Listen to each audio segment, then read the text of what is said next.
এই যে রমজান মাসটি আলোচনা করবে এখনই, রমজান মাসের এত দাম বলেন তো কেন জানেন? হ্যাঁ মাশাআল্লাহ, একজন বলছে। আল্লাহ রাব্বুল আলামিন বলছেন, শাহরু রমাদান আল্লাযী উনজিলা ফীহিল কুরআন। এই রমজান মাসে কোরআন শরীফ নাজিল হয়েছে। রমজান মাসে কি নাজিল হয়েছে? কোরআন শরীফ নাজিল হয়েছে। আল্লাহ এই কোরআনের দাম, কোরআন নাজিল হয়েছে এই রমজান মাসে, তাই রমজানের দাম বেশি। আরেকটা রাত্রি আছে রমজানের সবচেয়ে উত্তম রাত্রি, পৃথিবীতে সবচেয়ে দামি রাত্রি কোন রাত্রি বলেন? আলহামদুলিল্লাহ, লাইলাতুল কদর। এই লাইলাতুল কদরের এত দাম। লাইলাতুল কদরি খায়রুম মিন আলফি শাহর। আলফুন, আলফুন ওয়াহিদ যদি আমি বলি তাহলে 1000 বোঝায়। আলফুন ওয়াহিদ, আলফুন, আলফুন মানে হচ্ছে হাজার হাজার হাজার হাজার, কত হাজার তা আল্লাহ ভালো জানে। যদি আপনি 1000 মাসও ধরেন, 1000 মাসও যদি ধরেন, তাহলে একটা মানুষ ওই রাতে ইবাদত করলে 83 বছর 4 মাস ইবাদত করার সমতুল্য সওয়াব পায়। জোরে বলুন সুবহান। এই রাতে এত মর্যাদা, এত দাম কেন? সেই কারণ আল্লাহ রাব্বুল আমিন কোরআন শরীফে সূরাতুল কদরে বলে দিয়েছেন, ইন্না আনজালনাহু ফি লাইলাতিল কদর ওয়া মা আদরাকা মা লাইলাতুল কদর। এই যে এই রাতে নাজিল হয়েছে কোরআন শরীফ। কি নাজিল হয়েছে? কোরআন শরীফ। আল্লামা সাঈদ রাহমাতুল্লাহ আলাইহি বলেছিলেন, বিড়ালের মতো 500 বছর বেঁচে থাকার কোনো লাভ নাই, সিংহের মতো 8 ঘন্টা বাঁচতে চাই। ঠিক না ঠিক? সেভাবে আওয়াজ দিতে হবে মুসলমান। 16 বছর চুপ ছিলেন। এই 16টা বছর যারা হকের পক্ষে ছিল, যারা ন্যায় বিচারক ছিল, যারা দেশের পক্ষে ছিল, এরা এই জেলের 14 শিকের ভিতরে বন্দী হয়ে তাদের জীবন কাটাতে হয়েছে। ঠিক না ঠিক? আর যারা চুপ ছিলেন তাদের কারণেই দেশে এই বেহাল দশা আমাদের হয়েছিল। তাই চুপ থাকা যাবে না। আল্লাহর নামের প্রশংসা করতে বলা হলে চুপ থাকা যাবে না। যাদের ঈমান দুর্বল তারাই আল্লাহর নামের প্রশংসা করতে বলে চুপ থাকে। রব্বাকা ফাকাব্বির, আল্লাহর নামের স্লোগান কেউ দেয় না, আবার কেউ দেওয়ার জন্য বন্ধ করে দেয়। এটা হচ্ছে আমাদের জীবনের সবচেয়ে বড় স্লোগান, আল্লাহু আকবার, আলহামদুলিল্লাহ, লা ইলাহা ইল্লাল্লাহ। এটা হচ্ছে আমাদের জীবনের সবচেয়ে বড় বড় একটা ইবাদত, একটা স্লোগান। এই জন্য আল্লাহর নাম বলতে বললে আসতে বলবেন না, জোরে বলেন আল্লাহু আকবার, জোরে বলেন আলহামদুলিল্লাহ। সময়ের গুরুত্ব এই জন্য দেই, কোরআন শরীফে একটা সূরা আছে যে সূরার নাম হচ্ছে টাইম, সময়। বলেন তো সেই সূরা কোন সূরা? বলেন। আলহামদুলিল্লাহ, 2-1 বলতে পারছে। তার মানে ওনারা আগে অবশ্যই এই বিষয়ে জেনেছে এবং উলামায়ে কেরাম আছে। এখানে আলোচনা করতে খুবই সহজ আমার জন্য। ওয়াল আসর, আসর শব্দের অর্থ হচ্ছে সময়। কি? সময়। আর ওয়াও তো হচ্ছে ওয়াও কসমী, আরবি গ্রামার অনুযায়ী যেমন ওয়াতিন ওয়া যাইতুন তুরি সিনিন ওয়া হাদাল বালাদিল আবিদ। এই ওয়াওয়ের মাধ্যমে আল্লাহ রাব্বুল আলামিন কসম কাটেন। আমরাও যখন কসম কাটি তখন 3টে শব্দের মাধ্যমে আমরা কসম কাটতে পারি। আরবিতে ওয়াল্লাহি, বিল্লাহি, তাল্লাহি। তো আল্লাহ রাব্বুল আলামিন ওয়াওয়ের মাধ্যমে কোরআন শরীফের বিভিন্ন জায়গায় কসম কেটেছেন। আর সূরাতুল আসর, এই সূরার নামই হচ্ছে সময়। ওয়াল আসর অর্থাৎ সময়ের কসম। আল্লাহ রাব্বুল আলামিন যেখানে সময়ের কসম কাটতেছেন, বলেন তো সেই সময়ের মূল্য দাম আছে না নাই? সেই সময়ের দাম আছে, কিন্তু আমরা বড়ই হতভাগা, সেই সময়ের মূল্য আমরা দেই না। 24টা ঘন্টা দৈনিক চলে যায়, 29, 30, 31 দিন মাসে চলে যায়, 12টা মাসে একটা বছর চলে যায়। দিন দিন মানুষের জীবন থেকে সময় ফুরিয়ে যায়। এই সময়টুকু আল্লাহ রাব্বুল আলামিন মানুষকে দিয়েছেন কেবলমাত্র আল্লাহর গোলামি করার জন্য, আল্লাহর ইবাদতের জন্য।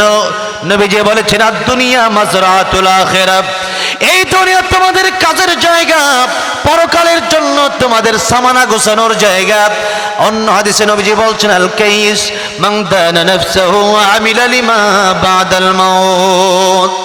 প্রকৃত জ্ঞানী ওই ব্যক্তি যে ব্যক্তি তার নিজের ব্যাপারে বড় চিন্তা করে আর কাল কিয়ামতের কঠিন ময়দানের জন্য সে ব্যক্তি আমল করে নেয়।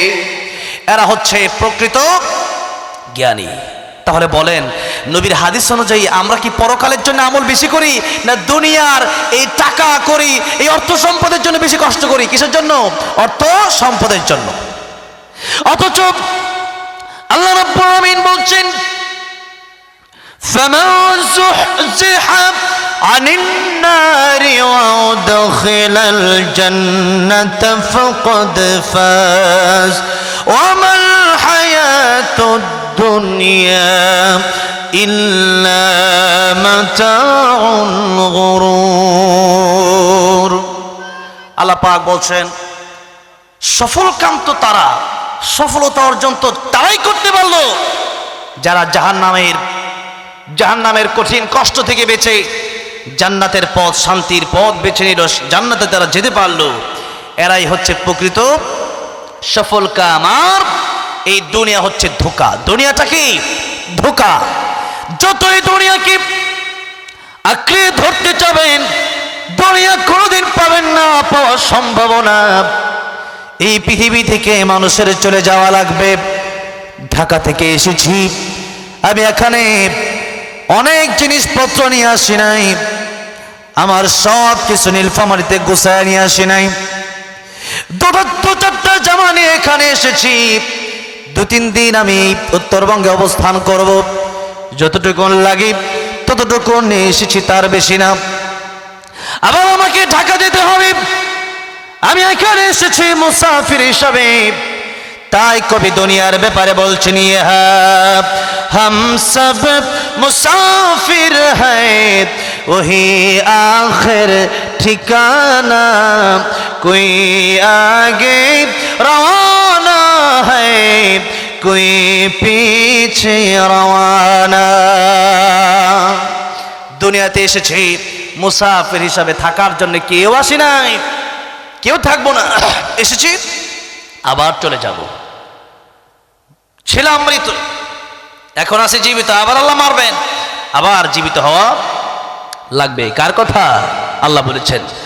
আল্লাহ রাব্বুল আলামিন বলছেন, কাইফা তাকফুরুনা বিল্লাহি ওয়া কুনতুম আমওয়াতান ফাআহয়াকুম সুম্মা ইউমীতুকুম সুম্মা ইউহয়ীকুম সুম্মা ইলাইহি তুরজাউন। আল্লাহ বলছেন, মানুষ কিভাবে আল্লাহর সাথে নাফরমানি করে, অথচ কুনতুম আমওয়াতা, এই মানুষ তো একটা সময় ছিল মৃত। ফাহিয়াকুম, আল্লাহ রাব্বুল আলামিন মানুষকে জীবন দান করলেন। 24 বছর আগে পৃথিবীতে আমি আসতেই পারি নাই, মায়ের গর্ভে এসেছিলাম, ছিলাম মৃত। অতঃপর ফেরেশতার মাধ্যমে আল্লাহ রাব্বুল আলামিন বুটির এই সুন্দর দেহ সিস্টেমটা আল্লাহ রাব্বুল আলামিন তৈরি করেন ফেরেশতার মাধ্যমে। অতঃপর আল্লাহ রাব্বুল আলামিন রূহ যদি দান করেন, ওই ব্যক্তি পৃথিবীতে আসে। রূহ যদি না দান করে, মৃত ব্যক্তি পৃথিবীতে আসে। মৃত বাচ্চা আমাদের দেশে জন্ম নেয় কি নেয় না? নেয় না? সেই মৃত বাচ্চা মা ঘরে রেখে দেয় না, বাবা ঘরে রেখে দেয় না। সেই মৃত বাচ্চাকে কোনো দলে জায়গা দেওয়া হয় না। এখন আপনি মরে যান, আপনি যে কোনো দলের সভাপতি, সেক্রেটারি থাকতে পারেন, সম্পাদক থাকতে পারেন। এই মুহূর্তে আপনার রূহ যদি বের হয়ে যায়, রূহ বের হয়ে যাওয়ার সাথে সাথে আপনাকে আর কোনো দলের সভাপতি হিসাবে রাখা হবে না। ঠিক না বেঠে? কোনো দলের সভাপতি থাকতে পারবেন না। তাই যে আল্লাহ এই সুন্দর কথা বলার শক্তি দিলেন, সে আল্লাহর জবান দিয়ে যারা আল্লাহর বিরুদ্ধে কথা বলে, এরা কি ভালো মানুষ না মন্দ? এরা ভালো না মন্দ? এরা জালেম। আল্লাহ রাব্বুল আলামিন বলছেন, হাল আতা আলাল ইনসানি হিনুম মিনাদ দাহর لم يكن شيئا مذكورا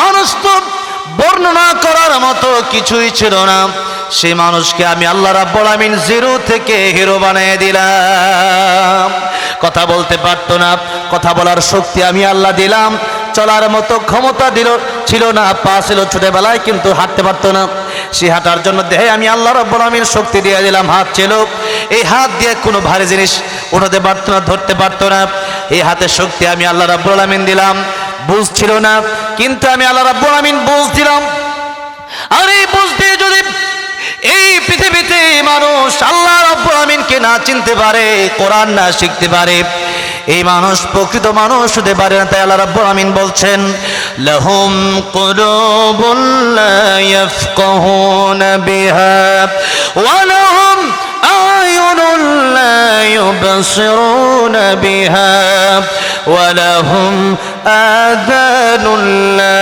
ইয়াসমাউনা বিহা أولئك كالأنعام بل هم أضل أولئك هم الغافلون আল্লাহ রাব্বুল আমিন বলেছেন কলম আমি দিলাম আমি আল্লাহ রাব্বুল আমিন মানুষকে বোঝার মতো ক্ষমতা দিলাম এখন সব বুঝে কিন্তু আমি আল্লাহকে চিনি না সব বুঝলো ব্যবসা বুঝলো বাণিজ্য বুঝলো দোকানদারি বুঝলো খেলাধুলা বুঝলো এরপরে আড্ডাবাজি বুঝলো বিয়ে শাদী বুঝলো সব বুঝলো কিন্তু আমি আল্লাহ রাব্বুল আমিনকে বুঝলো না তাহলে সে ব্যক্তি কিছুই বুঝলো না সে ব্যক্তি কুকুরের চাইতে নিকৃষ্ট কার কথা আল্লাহর কথা তাই প্রাথমিকভাবে যে আলোচনা করতে চাই সে আলোচনাটা হচ্ছে কোরআন আমাদেরকে শিখতে হবে কোরআন আমাদেরকে জানতে হবে আমি প্রাথমিকভাবে কোরআন নিয়ে সামান্যতম কথা বলতে চাই লম্বা সময় কথা বলবো না কারণ টাইম মেনটেন আমার করতে হবে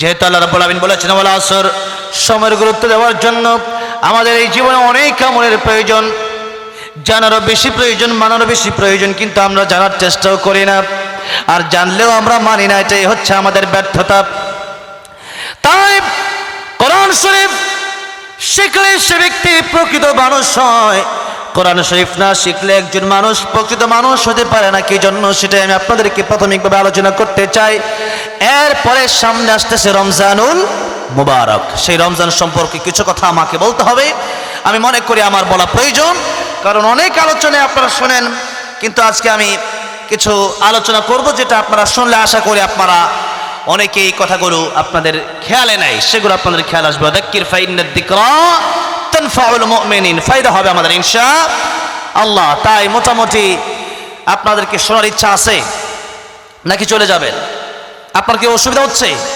অসুবিধা হলে আমার সুবিধা আর কি আমি একটু তাড়াতাড়ি গিয়ে ঘুমাবো আর কি সমস্যা নেই আমি তো প্রতিদিনই বসি ঠিক না কালকে ছিলাম গাজীপুর তার আগে ছিলাম নাটোরে তো প্রতিদিনই বসা হয় আপনারা যদি বলেন যে হুজুর শেষ করলে ভালো হয় সেভাবে আসতে দেরি ইনশাআল্লাহ আমি শেষ করে দেবো আমার সুবিধা হবে তো 50% শুনে বাড়ি যাবেন কারা কারা দেখি 50% অর্ধেক শুনে চলে যাবেন 80% শুনে যাবেন কারা আল্লাহ 100% শুনে বাড়ি যাবেন কারা হাত তুলে লিল্লাহি তাকবীর লিল্লাহি তাকবীর হাত নামান আল্লাহ কবুল করেন জোরে বলেন আমিন কোরআনের ময়দান আমাদের সময় বেশি দেওয়ার দরকার ঠিক না বে ঠিক যেহেতু আজকে পেয়েছেন আলহামদুলিল্লাহ এই মাহফিলটা আমার ভাই আজকে প্রথম করেছে আমি ভাবি নাই যে এই মাহফিলটা এত মানুষ এই মাহফিল হবে আমি ভাবছিলাম মনে হয় 100-200 লোক হবে কারণ প্রথম বার্ষিক মাহফিলে সাধারণত এই মাহফিলগুলোতে এত লোক হয় না আজকে যত লোক হয়েছে আলহামদুলিল্লাহ বলেন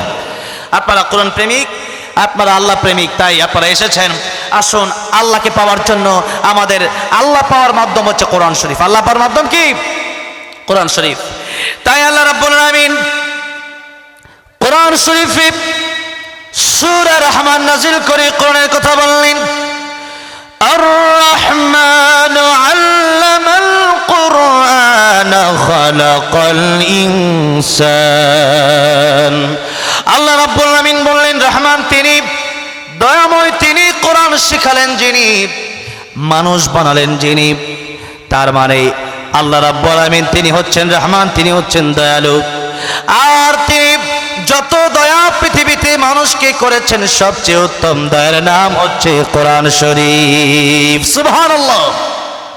কোরআন শরীফ হচ্ছে আল্লাহর সবচেয়ে বড় নিয়ামত। তাই কোরআনের কাছে যারাই আসে এদের দুনিয়াও শান্তি, পরকালেও শান্তি, পরকালেও মুক্তি। যেরকম সুবহানাল্লাহ।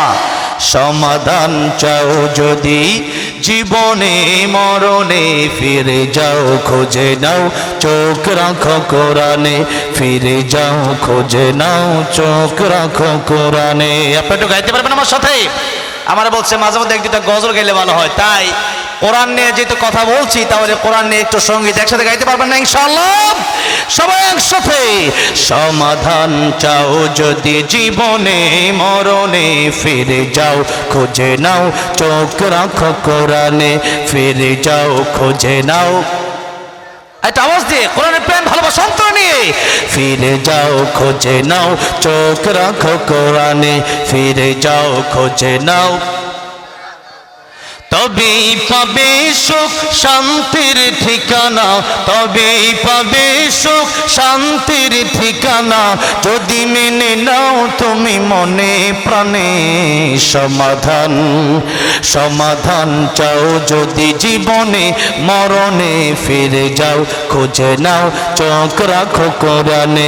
বলেন ফিরে যাও খুঁজে নাও চোখ রাখো কোরআনে, ফিরে যাও খুঁজে নাও। এ বাণী সকলের নয় শুধু মুমিনের, যারাই চলবে মেনে ফল পাবে কোরআন। আল্লাহু আকবার বলেন।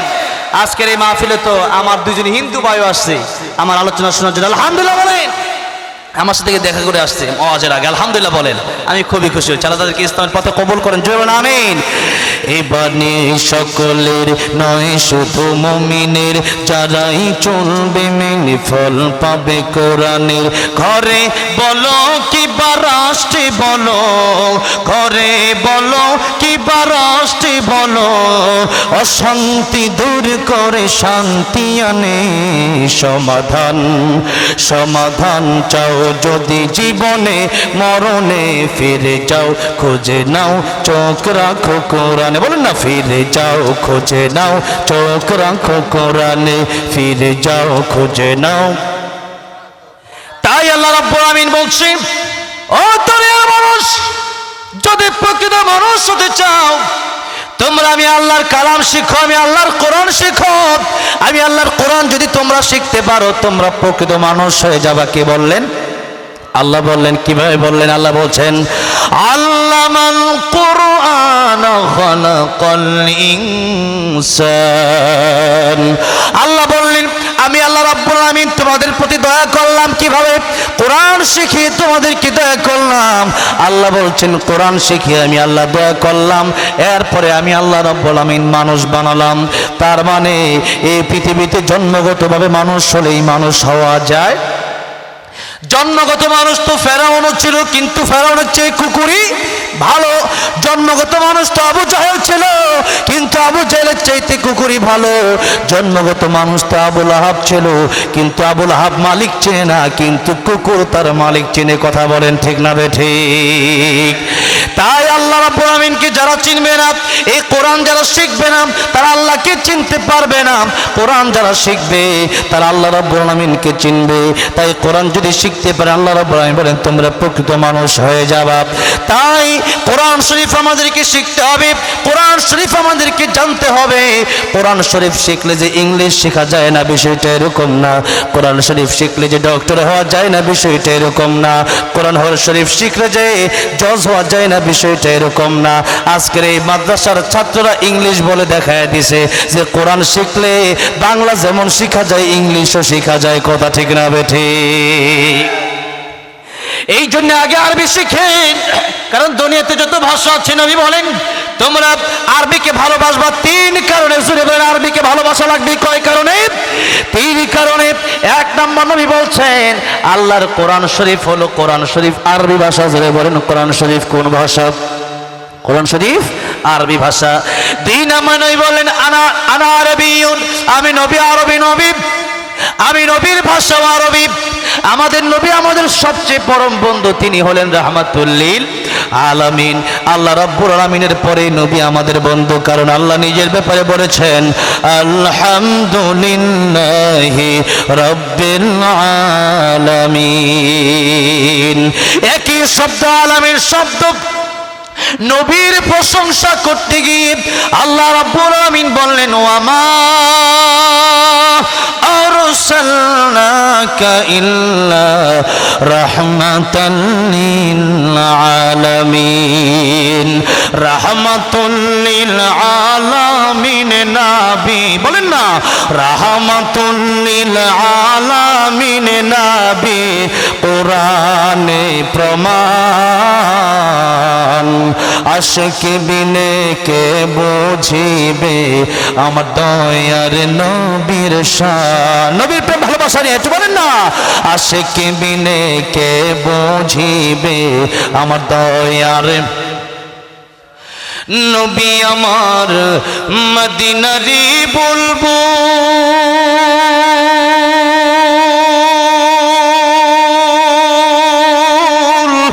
আমার আল্লাহ ভালোবেসে নামটি দিলেন মুহাম্মদ রাসূল। আল্লাহু আকবার। নবী আমার মদিনারি বলবো। আমার আল্লাহ প্রেম করিয়া নামটি দিলেন হাবিবে রাসূল। ওই নবীকে ভুল বুঝিলে ওই নবীকে থাকবে না ঈমান। আশিক বিনে কে বুঝিবে আমার দয়ার নবীর শান। উম্মত বিনে কে বুঝিবে আমার দয়ার নবীর শান। কথা ঠিক না ঠিক?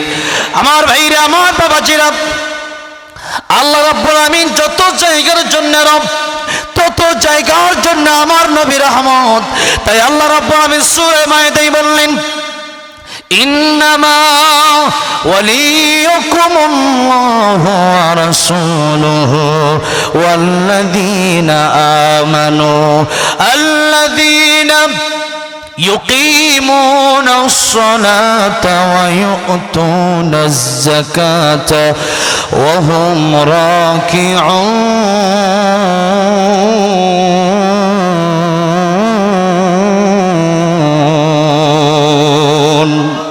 আল্লাহ রাব্বুল আমিন বলেন এই পৃথিবীতে তোমাদের বন্ধু এক নম্বর হবে আল্লাহ। জুবেল বন্ধু এক নম্বর কি হবে? এক নম্বর বন্ধু হবে আল্লাহ। কারণ যখন আমার আপনার কেউ বন্ধু ছিল না, তখন একজন বন্ধু ছিল, জবান খুলে বলেন তিনি কে? আবার একদিন কবরে আমরা যেদিন চলে যাব, সেই কবরে যাওয়ার পরে দুইটা বাঁশ দিতে যতক্ষণ, ততক্ষণে একজন লোক কবরে থাকলেও লাফ দিয়ে উঠে যাবে কবর থেকে। এই কবরেও কোনো বন্ধু থাকবে না, বন্ধু থাকবে একজন। জবান খুলে বলেন তিনি কে? যখন আমার কেউ ছিল না তখন ছিলে তুমি, যখন আমার কেউ রবে না তখন রবে তুমি। বলেন না যখন আমার কেউ ছিল না তখন ছিলে তুমি, যখন আমার কেউ রবে না তখন রবে। তাই তো সবার আগে খুঁজেছি তোমার হৃদয় জোড়ে, তোমার প্রেম দাও প্রভু আমার। বলেন না হৃদয় জোড়ে তোমার প্রেম দাও প্রভু। কোন সময় আমি যেন, কোন সময় আমি যেন ভুলি না তোমার হৃদয় জোড়ে তোমার প্রেম দাও প্রভু আমার। পর আল্লাহুম্মা আমিন। এই জন্য বলছিলাম আল্লাহর পরে আমার রাসূল আমার প্রিয় বন্ধু। কারণ এই দুনিয়ার জন্য আমার নবী উম্মতের জন্য কম কাঁদে নাই, যখন আমার নবীর মরণ হয়ে যাবে, নবীজি চোখের পানি ছেড়ে ছেড়ে কাঁদছিলেন। জিবরাইল আমিন বলেন, ইয়া রাসূলুল্লাহ, ইয়া হাবিবাল্লাহ, আপনি যাবেন মহান আল্লাহ রাব্বুল আমিনের দরবারে। ইয়া রাসূলুল্লাহ, আপনি কাঁদেন কেন? আমার নবী রেখে বলেন, জিবরাইল, আমি আয়েশার জন্য কাঁদি না, আমি খাদিজার জন্য কাঁদি না, আমি আমার দুইটা নাতি হাসান হুসাইনের জন্য কাঁদি না, আমি একমাত্র আমার গুনাহগার উম্মতের জন্য কান্দি। জোরে জোরে বলা যাবে না সুবহানাল্লাহ? মন আমার কাঁদে রে, প্রাণ আমার কাঁদে রে, যেতে সোনার মদিনায়, যেই মদিনা ধন্য হলো, যেই মদিনা ধন্য হলো, পেয়ে তব ঠিকানা। মন আমার কাঁদে রে, প্রাণ আমার কাঁদে রে, যেতে সোনার মদিনা। আল্লাহ সবাইকে জীবনে একবার হলেও মক্কা মদিনা যাওয়ার তৌফিক দিও, বলেন আমিন। টাকা পয়সা যদি কারো থাকে, রমজান আসতেছে, চলে যান মক্কা মদিনায় ঘুরতে। যদি মনে চায় চলে যান মক্কাতুল মুকাররমায়, মদিনাতুল মুনাওয়ারায়। নিয়ত ছিল জীবনে, বড় একটা ইচ্ছাই ছিল আমার, সেটা হলো মক্কা মদিনায় যাবো। আল্লাহ বহুবার নিছে, এবার রমজানেও যাচ্ছি, শেষ দশকে ইতিকাফ করার জন্য আল্লাহ কবুল করেন, জোরে বলেন আমিন। আবার আসবো, আবার এসে বড় হজেও যাচ্ছি, আলহামদুলিল্লাহ বলেন। সবার জন্য সেখানে গিয়ে আমি দোয়া করে আসবো। আপনারা যেহেতু আমাকে ভালোবাসেন, দোয়া তো অন্তত করবো, কাবা শরীফ যেন ধরে দোয়া যেন করতে পারে, আল্লাহ যেন আপনাদের সবাইকে নবীর কাছে নিয়ে যাই, বলেন আমিন। আমার নবী বলেছেন, আমি আমার রোজা শরীফে জিন্দা, জোরে কোন সুবহানাল্লাহ। আমি যেরকম আপনাদের সাথে কথা বলি, সালাম দিয়ে যেমন আপনারা ওয়ালাইকুম আসসালাম বলেন, আমার নবীজিকে যখন সালাম দেন, আসসালাতু ওয়াসসালামু আলাইকা ইয়া রাসূলুল্লাহ, আসসালাতু ওয়াসসালামু আলাইকা ইয়া হাবিবাল্লাহ, আমার নবী বলেন, আমি রওজা থেকে জীবিত মানুষের মতোই তোমাদের সালাম আমি শুনতে পাই। দুনিয়াতে চান বাইতুল্লাহ চলে যান, আমার নবীর রওজা জিয়ারতে চলে যান। মান যারা কবরি ওয়াজাবাত লাহু শাফাআতি, নবীজি বলেছেন, আমার রওজা, আমার কবর যে ব্যক্তি জিয়ারত করবে, তার জন্য আমার সুপারিশ করা ওয়াজিব হয়ে যায়, যদি কোন সুবহানাল্লাহ। আমার ভাইরা, আমার বাবাজিরা, বলছিলাম নবীজি আমাদের পরম বন্ধু। নবীজি কিয়ামতের ময়দানে সব নবীরা নাফসি নাফসি বলবে, আমার নবী শুধু উম্মতি উম্মতি বলবে। সেই নবীকে আমাদের ভালোবাসার দরকার, জোরে বলেন আছে না নাই? নবীজি বলেন, আমার তোমরা ভালোবাসবা কেমনি? মান হাব্বা সুন্নতি ফাকাদ হাব্বানি ওয়া মান হাব্বানি কানা মাই ফিল জান্নাহ। নবী বললেন, তোমরা আমার সুন্নতকে অনুসরণ করো, আমার সুন্নতকে ভালোবাসো, তাহলে আমাকে ভালোবাসা হবে। আর আমি নবীকে যারা ভালোবাসবা, আমি নবীর সাথে তারা জান্নাতে থাকবা। জোরে জোরে বলা যাবে না সুবহানাল্লাহ? বলছিলাম নবীজি বলছেন, তোমরা আরবিকে ভালোবাসবা, যেহেতু আমার ভাষা আরবি ভাষা। 3 নাম্বার কারণ হচ্ছে, মৃত্যুর পরে ইংলিশ ভাষা চলবে না, বাংলা ভাষা চলবে না, এরপরে হিন্দি ভাষা, উর্দু ভাষা, ফার্সি ভাষা, চাইনা ভাষা চলবে না, চলবে একটা ভাষা। জুড়ে বলেন ওই ভাষার নাম কি? এবার আপনাদেরকে জিজ্ঞাসা করতে চাই, দুনিয়াতে যে একটা ভাষা আছে, ওই ভাষার নাম বাংলা ভাষা, অথবা আমাদের দেশের যে ভাষা বাংলা ভাষা, এরপরে পাশের রাষ্ট্রে আছে হিন্দি ভাষা, পাকিস্তানে আছে উর্দু ভাষা, এরপরে চাইনাতে চাইনা ভাষা আছে, এরপরে সৌদি আরবে তো আরবি ভাষাই আছে। এই যে এতগুলো ভাষা দুনিয়াতে আছে, সমস্ত ভাষা থেকে কবরে যাওয়ার পরে যে ভাষাটা থাকবে, ওই ভাষার দাম বেশি না কবরে গেলে শেষ হয়ে যাবে ওই ভাষার দাম বেশি? কবরে গেলে যে ভাষা থাকবে ওই ভাষার দাম বেশি। কিন্তু এবার যদি জিজ্ঞাসা করা হয়, তাহলে আরবির প্রতি আপনারা কতটুকু গুরুত্ব দিয়েছেন? জিজ্ঞাসা করলে দেখা যাবে অনেকে কোরআন শরীফ শুদ্ধ করে পারেন না। কোরআন শরীফ যদি শুদ্ধ করে না পারেন, মুসলমান ও ইমানদার ভাইয়েরা, বাবাজিরা, নামাজ কিন্তু হবে না। নামাজ কেন হবে না? কিয়ামতের ময়দানে একটু লক্ষ্য করুন, কিয়ামতের ময়দানে আউয়ালু মা ইউহাসাবু বিহিল আবদু ইয়াউমাল কিয়ামাতিস সালাত। কিয়ামতের ময়দানে সর্বপ্রথম নামাজের হিসাব হবে। বান্দা নামাজের হিসাব দিতে গিয়ে যদি পার পেয়ে যায়, নবীজি বলেন সমস্ত হিসাব দিতে গিয়ে তারা পার পেয়ে যাবে। আর যদি কোনো মানুষ নামাজের হিসাব দিতে গিয়ে ধরা খেয়ে যায়, সমস্ত জায়গায় তারা ধরা খেয়ে যাবে। তার কারণে তাদেরকে জাহান্নামের পথ ধরতে হবে। তাই নামাজ যেমন ওযু ছাড়া নামাজ হয় না, তেমনি ভাবে কোরআন শরীফ শুদ্ধ করে তিলাওয়াত না করলেও নামাজ হয় না। নামাজ ভঙ্গের কারণ কয়টা বলেন? কয়টা? এর মধ্যে প্রথম কারণ কি আপনারা বলতে পারেন? নামাজ অশুদ্ধ পড়া। কি পড়া? অশুদ্ধ পড়া। সেই অশুদ্ধ নামাজ অশুদ্ধ আমরা অনেকেই পড়ি, কিন্তু কোরআন শিখতে আমরা আগ্রহী না। তাই কোরআন শরীফ নিজে শিক্ষা করতে হবে, সন্তানকে শিক্ষা দেওয়ার দরকার নেই। এই সন্তান বলবে আল্লাহ আমার বাবাকে আগে জাহান্নামে দাও, কারণ আমার বাবা আমাকে কোরআন শিক্ষা দেয় নাই। তাই কোরআন শরীফ নিজেকে শিখতে হবে, পরিবারকে কোরআন শিখাতে হবে।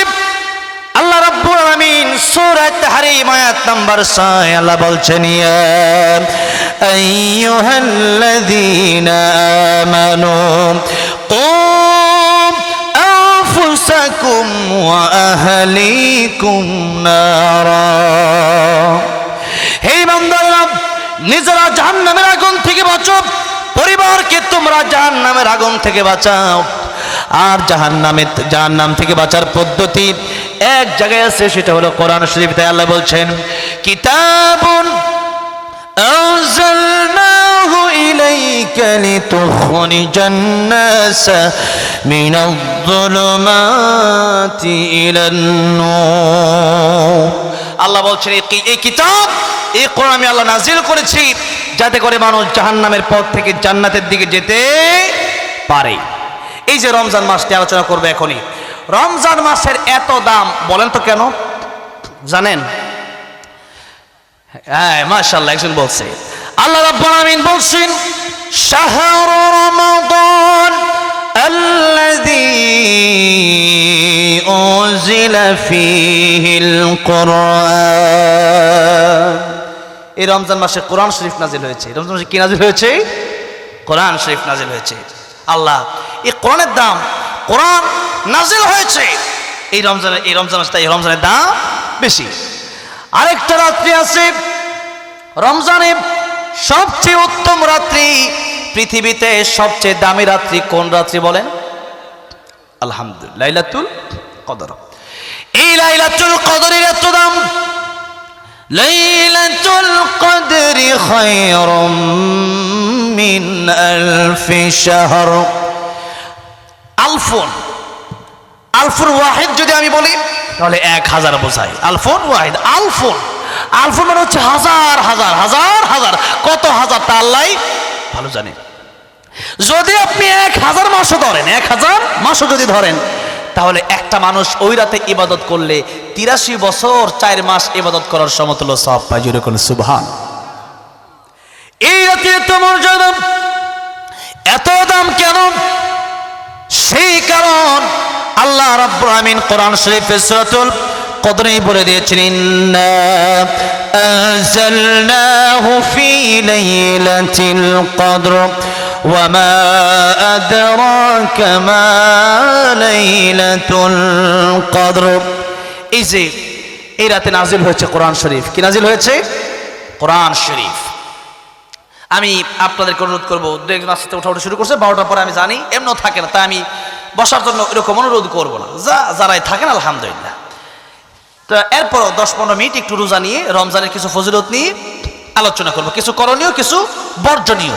কারণ আমল শুধু করলেই হয় না, আমল আমরা যেমন করি আমল নষ্টও হয়ে যায়, সেরকম কিছু কাজও আমরা প্রতিদিন করি। তাই ওই রকম কিছু কথা আজকে আমি বলবো, যে কাজগুলো করলে আমল নষ্ট হয়ে যাবে। তো শুনবেন আপনারা? শোনার দরকার আমাদের। না শুনলে যারা শুনবে না এরা লসে পড়বে, এরা আমল নষ্ট হয়ে যাবে। যেমন এই যে চায়ের কাপ আছে, এই চায়ের কাপে পানি ঢালা হয়েছে, এখন যদি তলিটা এটা যদি আমি কেটে ফেলি বা ভেঙে ফেলি, চা থাকবে না পড়ে যাবে? বলেন তো, পড়ে যাবে। কেন? চায়ের তলা, মানে এই যে কৌটার কি খালি তলা খালি, কাপের কি খালি তলা খালি। আজকে আমাকে আমার মুকসিদুল আলম ভাই তো অনেক ভালো ভালো মাছ খাওয়াইছে আলহামদুলিল্লাহ, একবারে ফরমালিন মুক্ত খাবার খাওয়াইছে। এই যে খাবার, মানে মাছ যখন ধরে একটা ডুলা থাকে না, ডুলা, মাছের ডুলা। এখন মাছের ডুলার তলা খালে সারাদিন মাছ ধরলেন ভরলেন, এরপরে তলা উঠে বাড়ি নিতে চাইলেন, দেখেন এখন ডুলার তলা নাই। বলেন সারাদিন যে মাছ ধরেন এগুলো থাকবে? থাকবে না, মাছ কিন্তু থাকবে না। তাহলে সারাদিনের কষ্ট কি? ফাও, কোনো লাভ নাই। দুনিয়াও ধ্বংস, আখিরাতও ধ্বংস। এরকম কিছু কথা আপনাদেরকে আজকে বলবো ইনশাল্লাহ, আমাদের যেন আমল নষ্ট না হয়ে যায় সেরকম কিছু কথা আজকে বলবো। তাই আসুন রমজান সম্পর্কে আমরা আলোচনায় ঢুকি। তার মানে রমজানের এত দাম কেন? কোরআন শরীফের কারণে। আর আমাদেরও যদি মূল্য বৃদ্ধি করতে হয়, দুনিয়াতে এবং পরকালে যদি আমরা সফলতার দ্বার প্রান্তে পৌঁছতে চাই, আল্লাহর কাছাকাছি যেতে চাই, তাহলে কোরআন শিক্ষার কোনো বিকল্প রাস্তা নাই।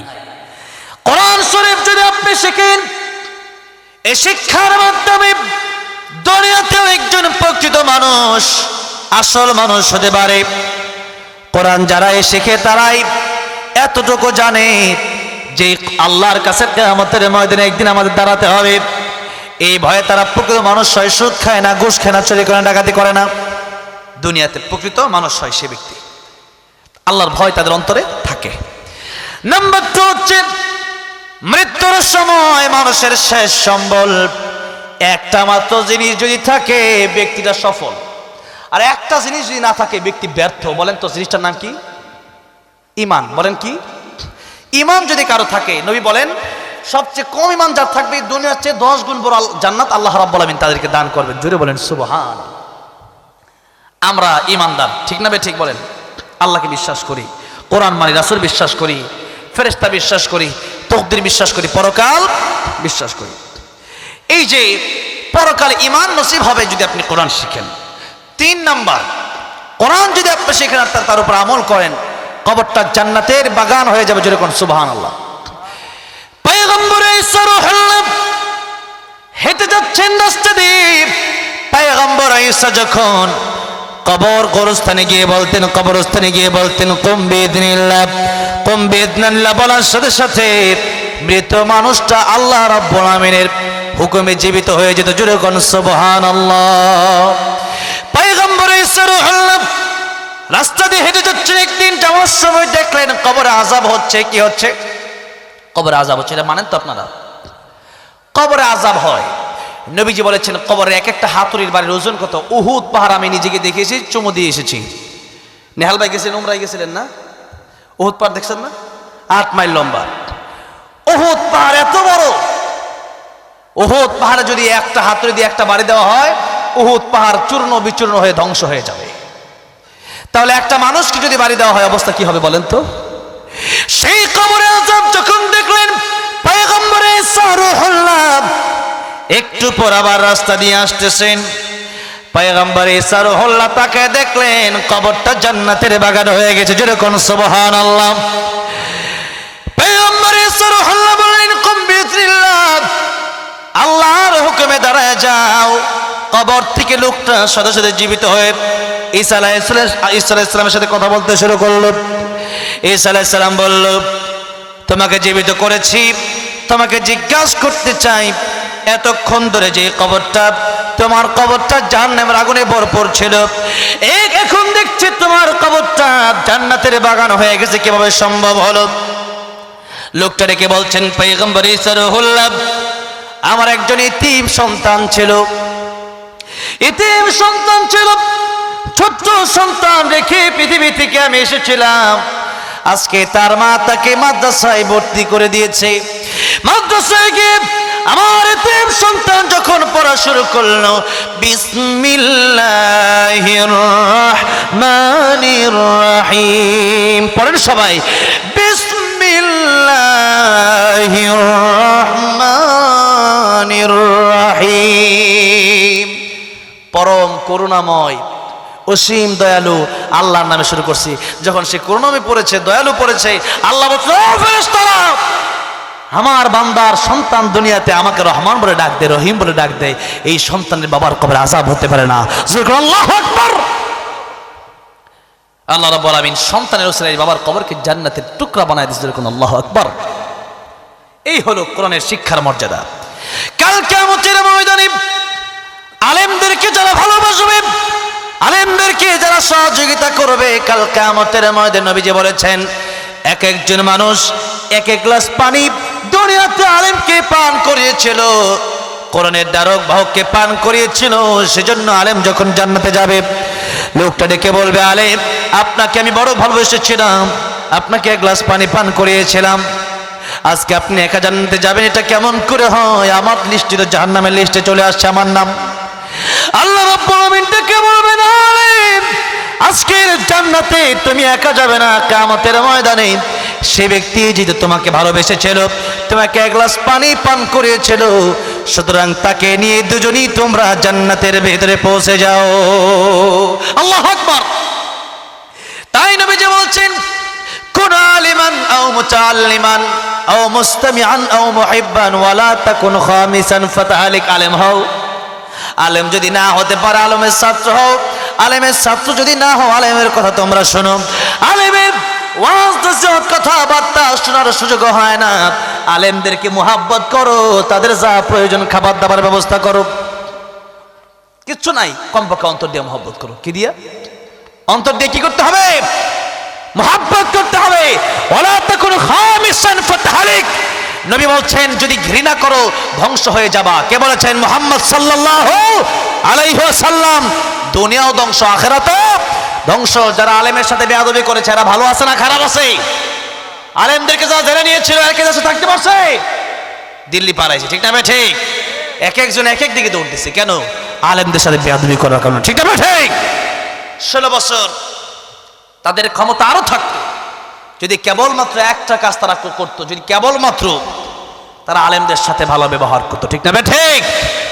আলেমদের সাথে যারা মন্দ আচরণ করেছে, আজকে আমি দেখলাম ফেসবুকে যে সেই নেতাগুলো এখন তাদেরকে হাত করা পড়ানো হচ্ছে না। এই পলক একটা ছিল, তাদেরকে হাত করা পড়ানো হচ্ছে না। তাদেরকে যখন নিয়ে যাওয়া হচ্ছে হাসি মুখে বড় গলায় কথা বলছে। আমি অবাক হই। আজকের এই মিডিয়ার মাধ্যমে ডক্টর ইউনূস সাহেব পর্যন্ত যদি খবর পৌঁছেছে, আমি বলতে চাই জোরালো কণ্ঠে প্রতিবাদ করতে হবে। আলেমদের হাতে যারা হাত করা পড়িয়েছে, গরুর রশি যারা বেঁধেছিল তাদের হাত খোলা কেন? এদেরকেও হাত করা পড়াতে হবে, এদেরকেও গরুর রশি বেঁধে বেঁধে টানতে হবে, ঠিক না? ঠিক। বিচার কেন হচ্ছে না? এরা হাসি মুখে কথা বলে। এরপরে শুনলাম এদেরকে জেলে খুব ভিআইপি ব্যবস্থায়, একেবারে এসি, মানে বাইরে যা ভালো তো, বাইরে থাকলে তো জনগণের পিটানি খেত, ওদের ঠিক না? ঠিক। আর ওখানে যাওয়ার পরে এদেরকে একেবারে এমন খাওয়া দাওয়া, মোটামুটি আরো যারা চিকনা ছিল এগুলো একটু মোটা তাজা হয়েছে, ঠিক না? ঠিক। এই যে অবস্থা, তার মানে বিচার হচ্ছে না, ঠিক না? ঠিক। ডক্টর ইউনূস সাহেব অনেক ভালো কাজ করতেছেন, কিন্তু এই কাজটা আমার মোটেও পছন্দ হয় নাই, এই কাজটা মোটেও পছন্দ হয় নাই। ডক্টর ইউনূস সাহেবকে আজকে বলতে চান নীলফামারী থেকে, এদের বিচার খুব দ্রুত করেন। স্বৈরাচার পালায় গেল, প্রায় 6 মাস হয়ে গেল। এখনো যদি দেশ এইভাবে থাকে, আগামীর দেশ রাজনীতির দেশ, মারামারির দেশ, খুন খারাপের দেশ হবে, এতে কোনো সন্দেহ হয় না, ঠিক না? ঠিক। তাই বিচার কায়েম করেন। যারা আমার দেশের এই রংপুর বিভাগের আবু সাইদ ভাইকে, আমার দেশের মুগ্ধ ভাইকে যারা শহীদ করে দিল, এদের বিচার কায়েম করেন, ফাঁসির ব্যবস্থা করেন, আর নয়তো বাংলাদেশের শান্তি প্রতিষ্ঠা হবে না, ঠিক না? ঠিক। জালেমরা ঘুরে বেড়াচ্ছে, আলেমদের হাতে হাত করা পড়ানো ছিল, গরুর রশি বেঁধে বেঁধে থেকে টানা হয়েছিল। আল্লামা সাইদিকে 13 বছর কারাগারে রাখা হলো, এরপর ইঞ্জেকশন বিষ দিয়ে শহীদ করে দেওয়া হলো। আর তারা খুব আরামে থাকে, এরকম আরামের জায়গা আলেমদেরকে দেওয়া হয় না। সুতরাং তারা যেহেতু বিচার করে গেছে, কমপক্ষে ওইভাবে তাদেরকে একটু মানুষের সামনে গরুর রশি বেঁধে পরে হাঁটান, দেখা যাবে কত বড় গলায় কথা বলতে পারে, ঠিক না? ঠিক। বড় গলায় কথা বলতেছে যে লড়াই করে বাঁচতে চাই। তুমি কার সাথে লড়াই করবা? জালেম করে জুলুম করেছো, জালেম ছিলা, এখন তোমাদের বিচার হচ্ছে, তোমাদের তো ফাঁসি হবে, তোমরা আবার কার সাথে লড়াই করবা? এই জন্য বিচার যেন হয়, সেজন্য আমাদের সবার জোরালো প্রতিবাদ করার দরকার আছে না নাই? এই হিসাবে আমাদের কোনো ছাড় হবে না। যারা আলেমের সাথে বেয়াদবি করেছে, আল্লামা সাইদ থেকে নিয়ে আল্লামা মামুনুল হক পর্যন্ত, রফিক মাদানী পর্যন্ত, যারা আলেমের সাথে বেয়াদবি করেছে, এদের কোনো ছাড় বাংলার জমি হবে না। রাজ্যের চিরকাল হাত দেখতে চাই।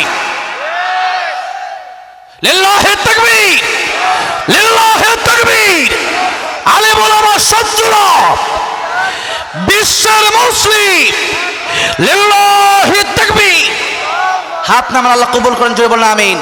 ইসলাম আছে যেখানে, কোরআন আছে যেখানে, আমরা আছি সেখানে যারা এই মুসলমানদের উপর জুলুম করবে, যারা এই কোরআনের বিরোধিতা করবে, এদের সাথে আমাদের কোনো আপোষ কোনোদিন হবে না। ভাইয়ের আমার, বাবাজিরা আমার, যেই কথা বলছিলাম, সামনে রমজান মাস আসতেছে। এই রমজান মাসে আমরা কোরআন শিখব, আর যারা আলেম তাদেরকে আমরা কি করব? অনেকে কোরআন শিখতে পারি নাই, বয়স হয়ে গেছে, আলেমদের প্রতি কমপক্ষে ঘৃণা আমরা রাখবো, ভালোবাসা রাখবো। নবী বলেছেন, আলেমদেরকে যদি ভালোবাসো তোমার জান্নাতের পথটা খোলা থাকবে। জোরে কোন সুবহানাল্লাহ। ভাইরা আমার প্রাণের মুরব্বী বাবাজিরা, সামনে রমজান মাস আসতেছে। রমজান মাসে কোরআন নাজিল হওয়ার কারণে যদি রমজানুল মুবারকের এত দাম হয়, কোরআন শরীফে ছোট্ট একটা গিলাফ যদি লেগে যায়, 5 টাকার গিলাফ, 10 টাকার গিলাফ, কোরআনের সাথে লাগার কারণে গিলাফটার দাম বেড়ে যায়, ঠিক না বেঠিক? গিলাফটা নিয়ে মানুষ চুমু খায়, বুকে নেয়। একটা 100 টাকা দামের রেহাল যখন কাঠ যখন কোরআনের সাথে লেগে যায়, কোরআনে এই রেহালের দাম বেড়ে যায়। কোরআনের সাথে ছোট্ট একটা কাঠ লেগে গেল, একটা কাপড় লেগে গেল, তাই এত দাম বেড়ে গেল। আর আমরা পৃথিবীর শ্রেষ্ঠ মাখলুক, আল্লাহ রাব্বুল আলামিন আমাদেরকে প্রচন্ড ভালোবাসেন। তাই আল্লাহর কোরআন যদি আমরা শিখতে পারি, এই কোরআন শিখলে বলেন তো আমাদের দাম বাড়বে কি বাড়বে না? তাহলে রমজান মাসের প্রথম কর্মসূচি হচ্ছে, যারা কোরআন শিখি নাই তারা বিভিন্ন বয়স্ক শিক্ষা, আমরা এই মাদ্রাসায় কমপক্ষে যেন আমার মুকসুদুল ভাইকে বলবো, একটা বয়স্ক শিক্ষা 1 সপ্তাহের জন্য হলেও যেন রমজান আগে চালু করা হোক। কারণ কোরআন শরীফ শুদ্ধ করে না পড়লে কোরআন শরীফ বদদুয়া দেয়। নবী বলছে, আল কুরআন হুজ্জাতুল লাকা আও আলাইকা। কোরআন শরীফ কারো পক্ষে যাবে, কারো বিপক্ষে যাবে, আর যার পক্ষে কোরআন চলে যাবে সে ডাইরেক্ট জান্নাতে যাবে। সুবহানাল্লাহ। তাহলে কোরআন আমরা শিখবো তো ইনশাআল্লাহ। এবার আসুন, রোজা সম্পর্কে 2-1টি কথা না বললেই নয়। আল্লাহ রাব্বুল আলামিন বলছেন, রমজান মাসে তোমাদের উপর আমি আল্লাহ রোজা ফরজ করেছি। ইয়া আইয়ুহাল্লাযীনা আমানু কুতিবা আলাইকুমুস সিয়াম কামা কুতিবা আলাল্লাযীনা মিন ক্বাবলিকুম লাআল্লাকুম তাত্তাকুন। আল্লাহ রাব্বুল আলামিন বলছেন, হে ইমানদারেরা, রোজা আমি আল্লাহ রাব্বুল আলামিন তোমাদের উপর ফরজ করেছি। আর যেমন করে তোমাদের এই পূর্ববর্তী নবী রাসূল উম্মত যারা এসেছিল তাদের উপর রোজা ফরজ করা হয়েছিল। আর এই রোজা আমি আল্লাহ রাব্বুল আলামিন কেন ফরজ করলাম? লাআল্লাকুম তাত্তাকুন, যাতে করে তোমরা মুত্তাকি হতে পারো, যাতে করে তোমরা তাকওয়াবান হতে পারো, যাতে করে তোমরা পরহেজগার হতে পারো, যাতে করে তোমরা আল্লাহকে ভয় করো। তাহলে আল্লাহকে ভয় আমাদের করার দরকার। আল্লাহর ভয় এই একটা মাত্র শিক্ষা যদি আজকে বাড়ি নিয়ে যেতে পারেন, আজকের ওয়াজ মাহফিল সফল হয়ে যাবে। আল্লাহ বলছেন যে তোমরা যেন তাকওয়াবান হতে পারো, মুত্তাকি হতে পারো। এই যে আমরা সকাল থেকে সুবহে সাদেক থেকে নিয়ে মাগরিবের আজান পর্যন্ত খাওয়া দাওয়া বন্ধ রাখি, স্ত্রীর সহবাস বন্ধ রাখি, কেন বন্ধ রাখি? কার হুকুমে? খাওয়া দাওয়া এগুলো তো ঘরের ভিতরে ইচ্ছা করলে করা যায়। অথবা মনে করেন যে মানুষ যখন কেউ থাকে না, আপনি একা ঘরের ভিতরে আছেন, কেউ দেখলো না, আপনি 1 গ্লাস পানি সুপে সাপে পান করে নিলেন, এরকম পারা যায় কিনা বলেন? কিন্তু আমরা এর পরেও কেন পান করি না বলেন তো? কার ভয়? আল্লাহর ভয়। যেরকম ঠিক না বেঠিক? আল্লাহর ভয় যদি কারো অন্তরে চলে আসে, সে ব্যক্তি গুনাহ করতে পারে না। রোজা যখন মানুষ রাখে, পৃথিবীতে যত ইবাদত আছে সব ইবাদত মানুষকে দেখানো গেলেও একটা ইবাদত শুধুমাত্র আল্লাহকে দেখানো যায়, পৃথিবীর মানুষকে দেখানো যায় না, সেটার নাম হচ্ছে রোজা। সেটার নাম কি? তাই আল্লাহ বলছেন, আস-সাওমু লি ওয়া আনা আজজি বিহি। রোজা যারা আমার জন্য রাখে তাদের পুরস্কার কিয়ামতের ময়দানে আমি আল্লাহ রাব্বুল আমিন আমার নিজ হাতের মাধ্যমে তাদেরকে দিয়ে দেব। সুবহানাল্লাহ বিহামদিহি। নামাজের সব ফেরেশতা লিখতে পারে, হজের সব ফেরেশতা লিখতে পারে, কোরআন তেলাওয়াতের সব ফেরেশতা লিখতে পারে, কুরবানি দেওয়ার সব ফেরেশতা লিখতে পারে, যাকাত দেওয়ার এই সব ফেরেশতা লিখতে পারে। কিন্তু আল্লাহ রাব্বুল আমিন যখন বান্দা রোজা রাখে, আল্লাহ বলেন, ফেরেশতারা এর সওয়াব তোমরা কত লিখবা, এর পুরস্কারটা আমি আল্লাহই জানি। আর কিয়ামতের ময়দানে আমি আল্লাহ রাব্বুল আমিন বান্দাকে নিজ হাতে পুরস্কারটা দিয়ে দেব। সুবহানাল্লাহ। অন্য রাওয়াতের ভিতরে আসছে আসসালামু ওয়া নাউজা বিহি, রোজা যে ব্যক্তি রাখে সে ব্যক্তি কেবলমাত্র আল্লাহর জন্যই রাখে। কারণ আল্লাহ বলেন না সলাতুল যাকাতুল, কারণ অনেক সময় দেখা যায় অনেক সমাবেশে বড় নেতা আসছে, সবাই নামাজ দাঁড়ায় গেছে, নেতাও নামাজ দাঁড়ায় যায়, উজু আছে না নাই তার খবর নাই, এখন ভোটের দরকার সবার সাথে নামাজ দাঁড়ায় গেছে, এরকম হয় কি হয় না? হয়। উজু নাই নামাজ দাঁড়ায় গেছে, যে মানুষ কি বলবে। এরপরে টাকা আছে ধনী মানুষ, যাকাতের সময় যখন হয়ে যায় দেখবেন আমাদের দেশে অনেক নেতা আছে, সবাইকে দেখায় দেখায় যত কম দামি লুঙ্গি আর শাড়ি আছে সবগুলা বিতরণ করে, ঠিক না বেঠে? এরপরে মোটামুটি 10-12টা ক্যামেরা দিয়ে এগুলো ভিডিও করে টিভিতে প্রচার করে যে আমি বড় দানবীর। এটা দানের সিস্টেম না, এটা জাকাত দেওয়ার সিস্টেম নয়। কেন? উনি গরিব হতে পারে, কিন্তু উনি যদি নামাজি হয়, উনি একজন মানুষ, ওনার দাম আছে। আপনি মানুষ সামনে দেখা গেলেন উনি জাকাত নেয়, উনি তো কষ্ট পেতে পারে না? আপনি যদিও জাকাত দিচ্ছেন, মনে রাখতে হবে ধনী মানুষ জাকাত দিবে এটা তার কর্তব্য, গরিব মানুষ জাকাত নিবে এটা তার কর্তব্য না। ধনী মানুষ জাকাত দেবে, না দিলে সে জাহান্নামে জ্বলবে, গরিব মানুষ জাকাত না নিলে সে জাহান্নামে যাবে। তাহলে দায়িত্বটা কার বেশি? ধনীর। তাই প্রয়োজন হলো জাকাত যদি দিতে হয়, একটা মানুষের চাকরি নাই, মানে বেকার অবস্থায় আছে, তাকে একটা চায়ের দোকানের ব্যবস্থা করে দেন, একটা অটো রিক্সা কিনে দেন, একটা সেলাই মেশিন কিনে দেন, একটা কাজের ব্যবস্থা আপনি তারা করে দেন টাকা পয়সার মাধ্যমে। এটা হচ্ছে সুন্দর সিস্টেম। যেমন আমাদের বাংলাদেশ সুন্নাহ ফাউন্ডেশন শেখ আহমদুল্লাহ সাহেব, উনি এই কাজগুলো করেন, বিভিন্ন জায়গায় অটো রিক্সা দেন, মানুষের একটা মানে বেকারত্ব থাকলে বেকারত্ব কিভাবে দূর করা যায় সেগুলো ব্যবস্থা করে দেন। তাই ওই সিস্টেমগুলো আমাদের মধ্যে আনতে হবে। লোক দেখায়া এরপরে সবচেয়ে কম দামে লুঙ্গি আর শাড়ি দিলেন, লাভটা কি হলো?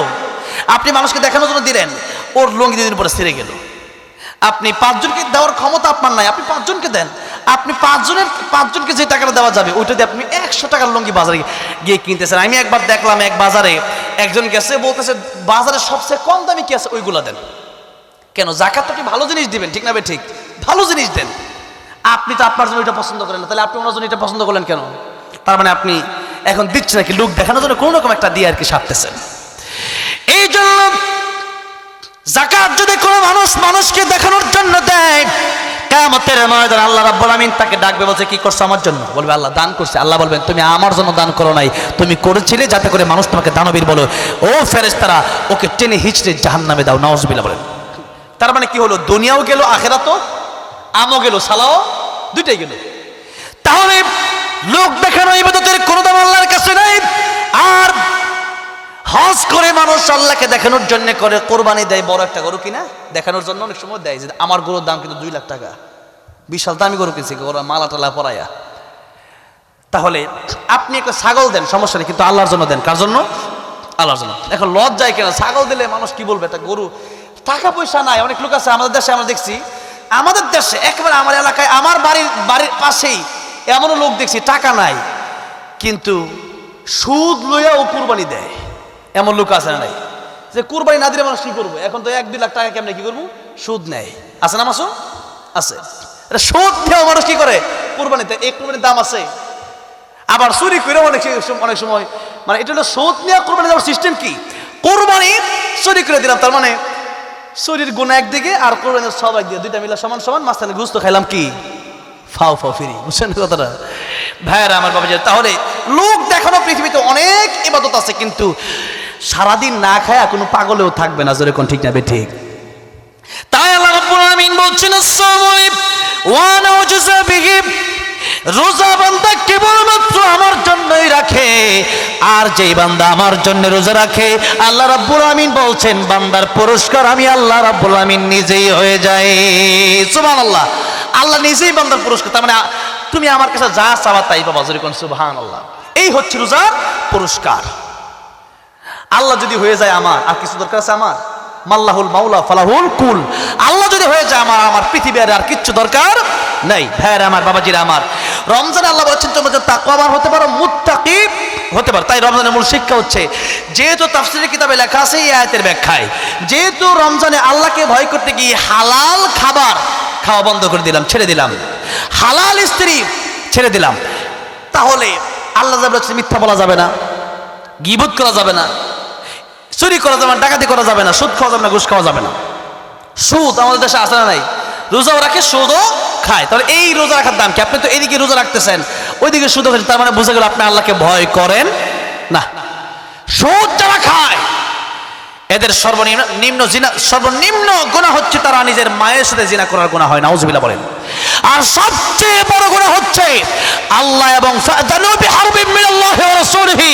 আল্লাহ এবং আল্লাহ রাসূলের সাথে যুদ্ধ করা। জোরে করে নাউজুবিল্লাহ। এই পৃথিবীতে কোনো বাপের বেটা আছে যে আল্লাহর সাথে যুদ্ধ করে পারবে? জোরে বলেন আছে না? এটা এই কাজ আপনারা বন্ধ করে দেন।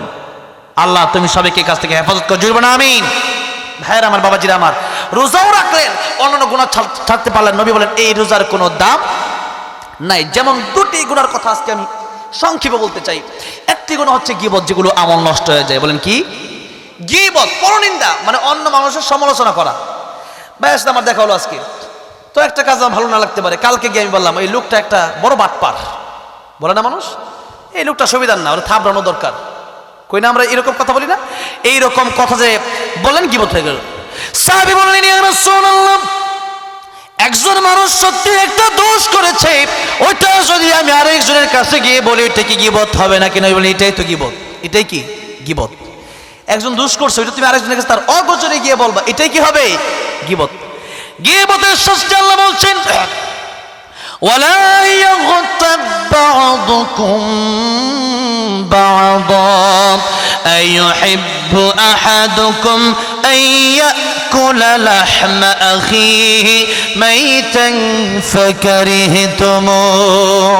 আল্লাহ রাব্বুল আমিন বলছেন তোমরা একে অপরের বিরুদ্ধে গীবত করবা না।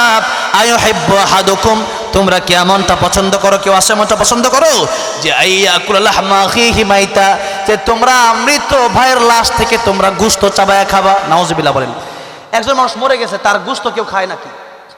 আল্লাহ বলছেন ফাকারিহতুমুহ, এটা যেমন তোমরা পছন্দ করো, তোমরা একজন আর একজনের বিরুদ্ধে গীবত করলে মরা ভাইয়ের গোশত খাওয়া হয়।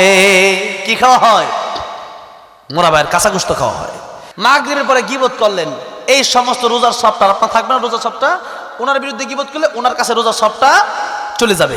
আরেকটা কথা কি, ওনার যত গুনাহ আছে সব গুনাহগুলো আমার কাছে চলে আসবে। বলেন গীবত করে কি আমার লাভ হলো না ক্ষতি হলো? বলেন ক্ষতি, অনেক বড় ক্ষতি, মহা ক্ষতি হয়ে গেল। কাল কিয়ামতের মধ্যে নিজের মা বাপ একটা নেকি দেওয়ার জন্য আসবে না। ইয়াউমা ইয়াফিরুল মারউ মিন আখিহি ওয়া উম্মিহি ওয়া আবিহি। আর সেই দিন যে ব্যক্তি গীবত করবে তার নেকি ঠিকই দিয়ে দেওয়া লাগবে। কেন গীবত করছে? এই জন্য। যেরকম নাউজুবিল্লাহ। তাই গীবত আপনারা বন্ধ করবেন। মানুষের বিরুদ্ধে বদনাম করা দরকার। নিজের চিন্তা করেন, আপনার কবর আপনি যাবেন, আমার কবর আমি যাবো, আমার কবর আপনি যাবেন না, আপনার কবর আমি যাবো না, তাকে নিয়ে এত চিন্তা করার সময় আমার কই? 2 নাম্বার গুনাহ নাম হচ্ছে হিংসা। হিংসা হচ্ছে আমল নষ্টকারী একটা গুনাহ। হিংসা যদি কেউ করে, নবী বলেছেন আগুন যেমন লাকড়িকে জ্বালায় দেয়, বচ্ছ করে দেয়, ছাই বানায় দেয়, তেমনি ভাবে হিংসা তার রোজা হোক, তেলাওয়াত হোক, নামাজ হোক, এগুলা পুরাইয়া সারখার করে দেয়। যেরকম নাউজুবিল্লাহ।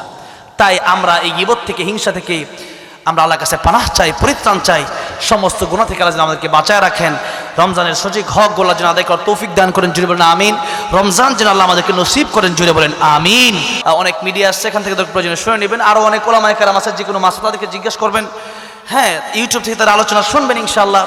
শেখ আহমদুল্লাহ সাহেব আছেন, আল্লামা সাইদ রহমতুল্লাহ তাফসির শুনবেন, মিজানুর রহমান আজহারী সাহেবের কথা শুনবেন। তারপরে আল্লামা জুবাইর আহমদ আনসারী রহমতুল্লাহ তাফসির শুনবেন। ওদের আলোচনা সবসময় শুনবেন। আজকে মাহফিল আসছেন, আমারটা শুনবেন। আমার এলেবার কতটুকু, আমার চেয়ে বড় বড় আলেমরা তারা ইউটিউবে তাদের আলোচনা আছে, ওগুলো আপনারা শুনে নেবেন ইনশাআল্লাহ। আল্লাহ রাব্বুল আলামিন যেন আমাদেরকে খাঁটি মুসলিম হিসেবে কবুল করেন, পরকালে একসাথে জান্নাতে যাওয়ার তৌফিক দান করেন, জোরে বলেন আমিন। 1-2টা ইসলামী সঙ্গীত বলার জন্য আমাকে বলেছে, একটু আপনাদেরকে সাথে নিতে চাই। এই গজল গাইব ইনশাআল্লাহ। আমার যুবক ভাইরা আজকে খুবই উৎসাহের সাথে এই মাহফিলটার জন্য তারা কষ্ট করেছে, এবং বিশেষ করে যুবক ভাইরা ওই যে একেবারে কম বয়সে, আমার একবার ছোট ছোট বয়সে, তারা এখনো ঘুমায় নাই, চোখে ঘুম। হ্যাঁ,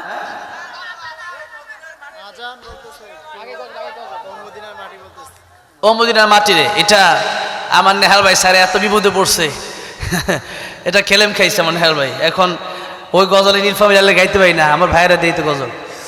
তারপরে এই গজল গাইতে হবে, কারণ এই গজল হচ্ছে আমার জীবনের একটা শ্রেষ্ঠ গজল। এই গজল গাওয়ার পরে আমি মদিনায় গিয়েছি, তা আপনারা শুনবেন সবাই। দেখি কতটুকু আবেগ আপনাদের আছে, নবীর প্রতি ভালোবাসা আছে। ও মদিনার মাটি রে,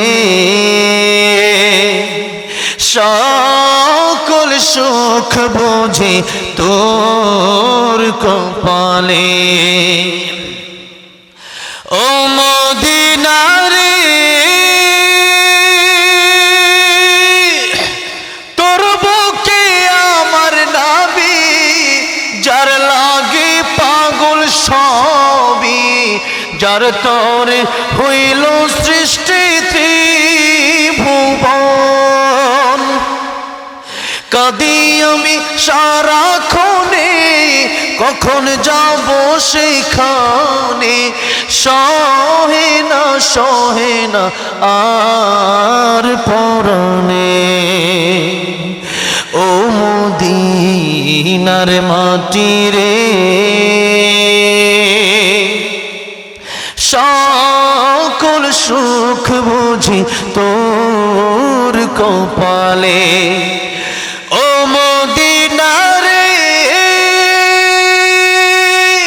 পাখি যদি হতাম আমি, উড়ে উড়ে যেতাম আমি, থাকতো না মনে কোনো যাতনা। দেহে নাই পাখায় আমার, সাথে নাই টাকায় আমার, কেমনে কেমনে যাব সেখানে। ও মদিনার মাটি রে, সকল সুখ বুঝি তোর কপালে। আল্লাহ সবাইকে বারবার মক্কা মদিনা যাওয়ার তৌফিক দান করেন, জুড়বেন আমিন। এখনই মোনাজাত হবে, তার আগে আজানের জিজ্ঞাসা যদি বেশি আসছে আমি চাচ্ছি না দিতে, কারণ 12:30 বাজে দেব। তাই মানুষ চিন্তা করবে যে আবার কেমন হুজুর আসলো যে এই 12:30 আজান দিচ্ছে, ফজরের টাইম হলো না। হ্যাঁ, রমজানের গজল কি গাবো? একটা রমজান কইতেই মনে আসছে, ও মন রমজানের ওই রোজার শেষে এলো খুশির ঈদ, তুই আপনাকে আজ বিলিয়ে দেশন আসমানি তাগিদ। ও মন রমজানের ওই রোজার শেষে এলো খুশির ঈদ, তুই আপনাকে আজ বিলিয়ে দেশন আসমানি তাগিদ। তোর সোনা দানা বালা খানা সব রহে লিল্লাহ, দে যাকাত মুর্দা মুসলিমেরা ভাঙাইতে নিদ। রমজানের ওই রোজার শেষে এলো খুশির ঈদ, তুই আপনাকে আজ বিলিয়ে দেশন আসমানি তাগিদ। আল্লাহ আমাদের প্রত্যেককে রমজান পর্যন্ত হায়াত দান করেন, পবিত্র ঈদুল ফিতর পর্যন্ত হায়াত দান করেন, জুড়বেন আমিন। আজকে আল্লাহ করবো না, শেষ পর্যন্ত আজানটা যেটা আমার প্রাণপ্রিয় যুবক ভাইরা খুব ইচ্ছা করছে, আর আমি যুবক ভাই তাদের আবদার রক্ষা না করলে তারা কষ্ট পাবে মনে, ঠিক না? আমি তাদের ভালোবাসা চাই, কষ্ট চাই না। তাই আজানটা আমি কারি এই উবাইদুর রহমতের আজানটা মাঝে মধ্যে দেওয়ার চেষ্টা করি। গারে হেরায় একবার গিয়েছিলাম, যাওয়ার পরে ওখানে গিয়ে দেখি আমাদের বাংলাদেশের ইমাম ওই গারে হারাই মসজিদে বেলালের ইমাম, যেরকম আলহামদুলিল্লাহ আমাদের বাংলাদেশের একজন আলেম। তো আমাকে দেখা পড়ে চিনছে, আমাকে বলতেছে আপনি বাংলাদেশে এত আজান দেন, আজকে এখানে গারে হেরায় আজান দিতে হবে, যেরকম আল্লাহু আকবার। আমি কই যেখানে কোরআন শরীফ নাযিল হয়েছে এখানে এসে আজান দেবো, এটা তো আমার ভাগ্য, যেরকম ঠিক না বে ঠিক। তো আজকে নীলফামারী দিয়ে এসেছি, এখানে একটা আজান শোনাতে চাই, তবে শর্ত হচ্ছে প্রত্যেকটা মানুষ 10,000 টাকা করে দিতে হবে। তা দিতে পারবে না জানি, তা একটু যদি আল্লাহু আকবার বলতে পারবেন, আল্লাহু আকবার বলতে, আল্লাহু আকবার এতটুকু তো বলতে পারবেন, অনেকে জোরে বন্ধ রাখছে। মেহেরবানি করে 10,000 টাকা তো চাচ্ছি না, চাচ্ছি কি আল্লাহু আকবার। আমার আল্লাহ খুশি হবেন, কি খুশি হবেন? নারাজ হবে শয়তান, শয়তানে যাক জাহান্নামে। আমরা চাই আল্লাহর তরে জান্নাতে যেতে, যেরকম ঠিক না বে ঠিক। তাই একটু জোরে সরে প্রত্যেক লাইন শেষ হবে আর আল্লাহু আকবার বলা যাবে না ইনশাআল্লাহ। তাহলে দেখবা আপনাদের কতটুকু পরিমাণ ইমানের আওয়াজ আছে। যদি দেখে আসে তাহলে আমি ওটা দেবো, কারণ পুরো আওয়াজ করে যত কষ্ট তার চেয়ে বেশি কষ্ট আজান দেওয়া। এটা স্কেল তো একটু বেশি আর কি, স্কেল আছে তো। এই যে আজান দেওয়া এটা মানে কষ্ট চিল্লে দিতে হয় আর কি, কথাটা বুঝছেন না? তো সেই জন্য একটু কষ্ট হবে। আপনারা কি আল্লাহু আকবার বলবেন না বলবেন না? বলেন তো আল্লাহু আকবার। এই আওয়াজে হবে না আজান, তো জোরে করে আল্লাহু আকবার। আল্লাহু আকবার, আল্লাহু আকবার, আল্লাহু আকবার,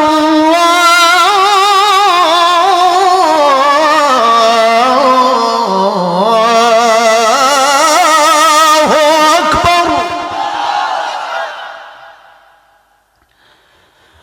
আশহাদু আল্লা ইলাহা ইল্লাল্লাহ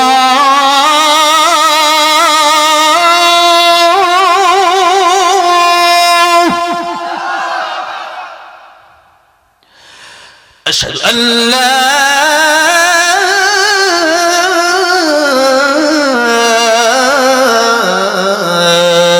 إله إلا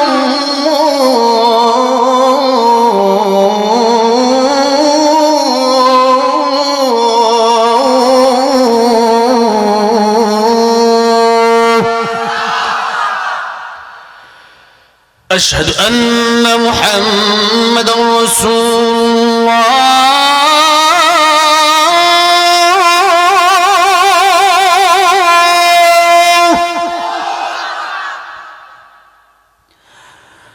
أشهد أن محمد رسول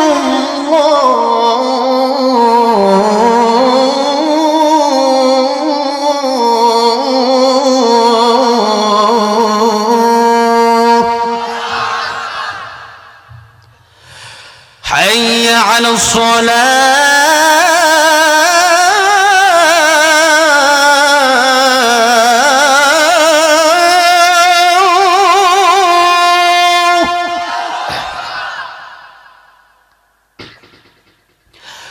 حي على الصلاة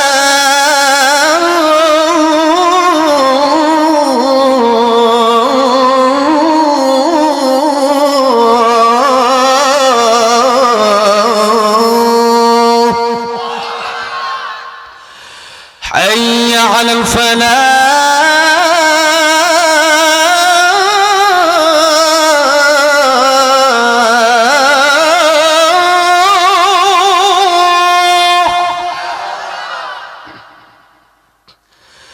حي على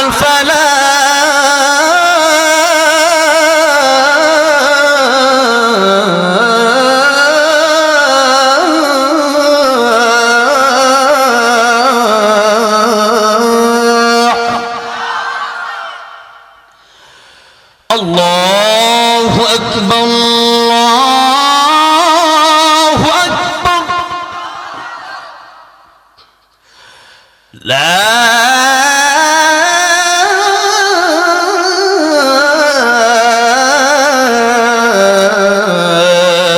إله إلا الله।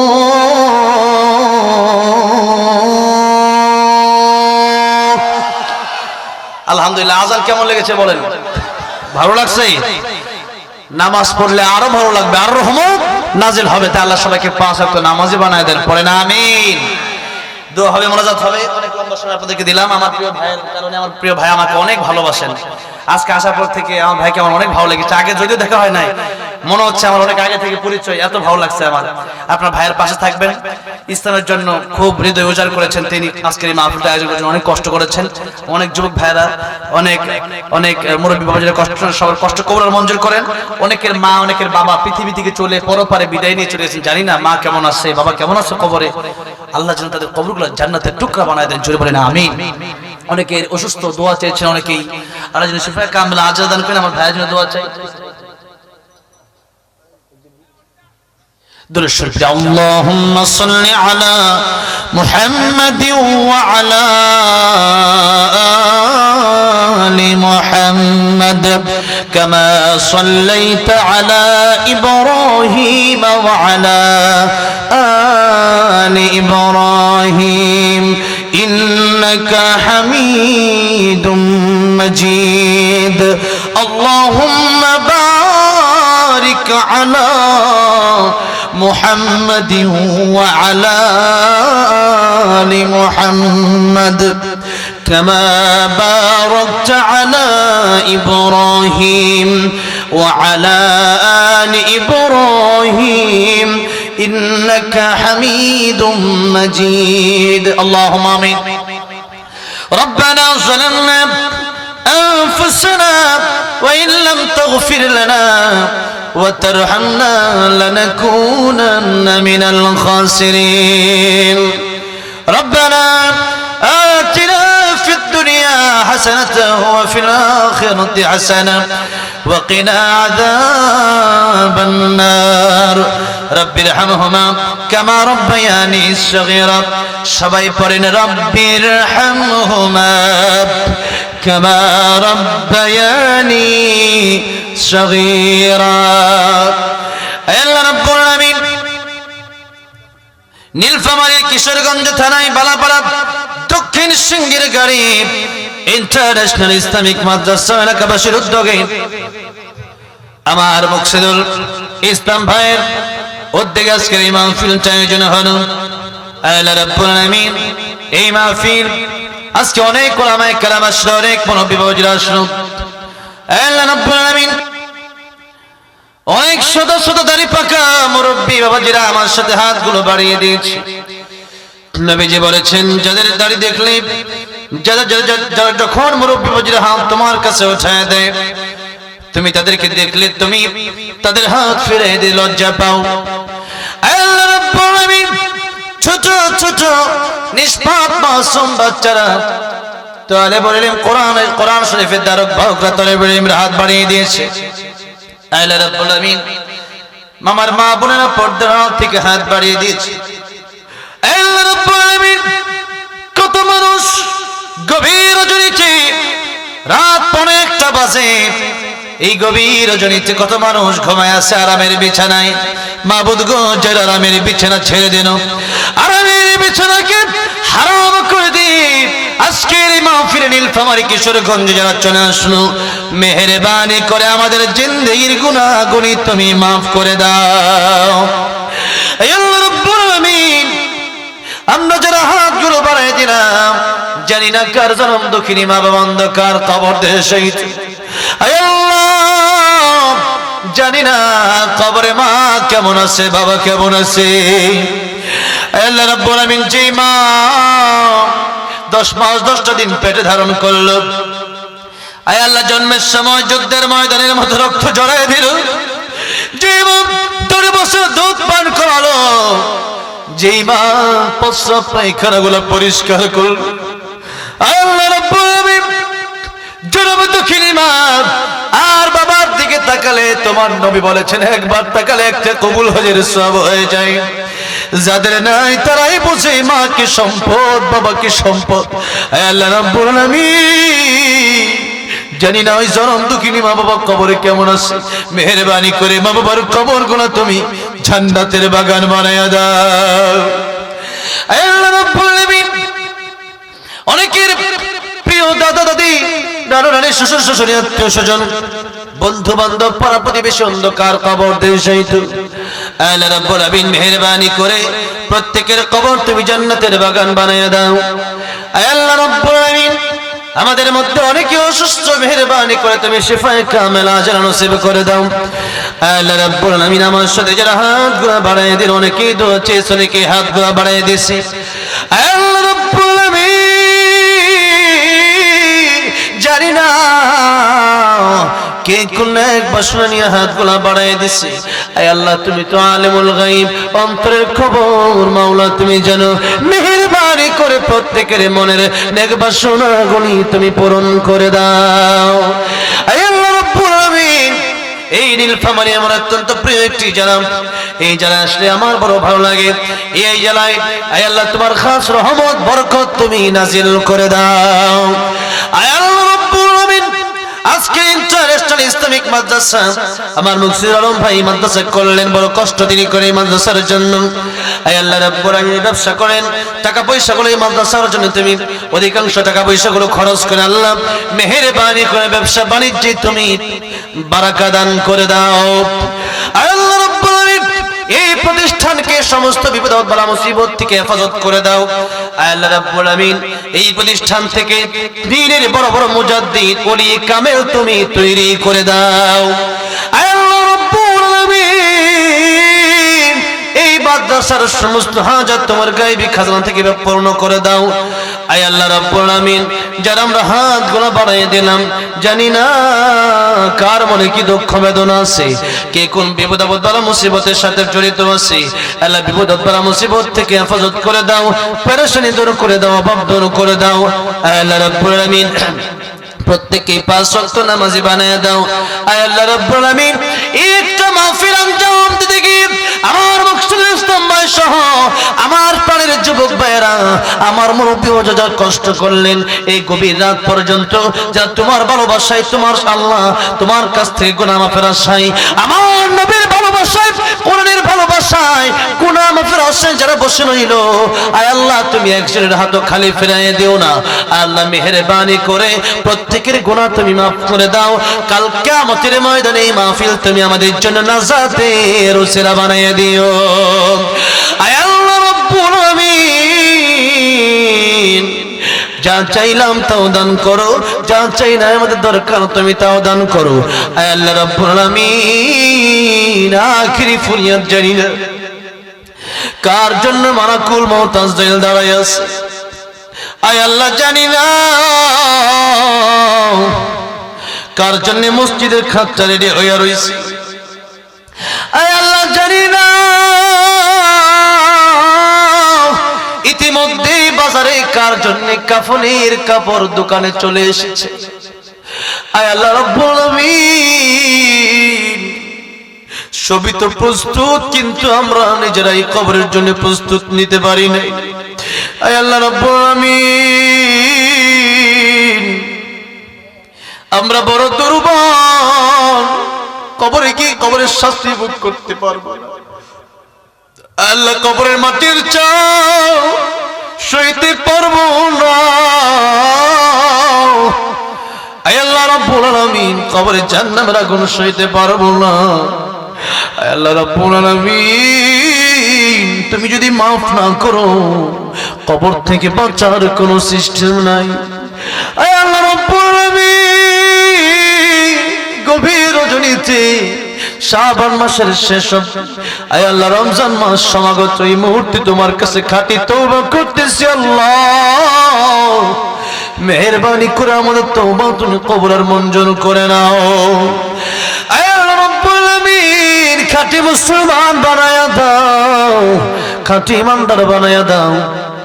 আয় আল্লাহ রাব্বুল আলামিন, মৃত্যুর সময় যখন হয়ে যাবে, মালাকুল মউত যখন চলে আসবে, আয় আল্লাহ রাব্বুল আলামিন, দুইটা চক্ষু চিরতরে আত্মস্বজন থেকে বিদায় নিয়ে যেদিন বন্ধ হয়ে যাবে, আয় আল্লাহ রাব্বুল আলামিন, ঈমানের সাথে চলবে চল রেখে প্রত্যেকের জবানে সরি করে দিও লা ইলাহা ইল্লাল্লাহ মুহাম্মাদুর রাসূলুল্লাহ সাল্লাল্লাহু আলাইহি ওয়াসাল্লাম। আসসালামু আলাইকুম ওয়া রাহমাতুল্লাহি ওয়া বারাকাতুহু।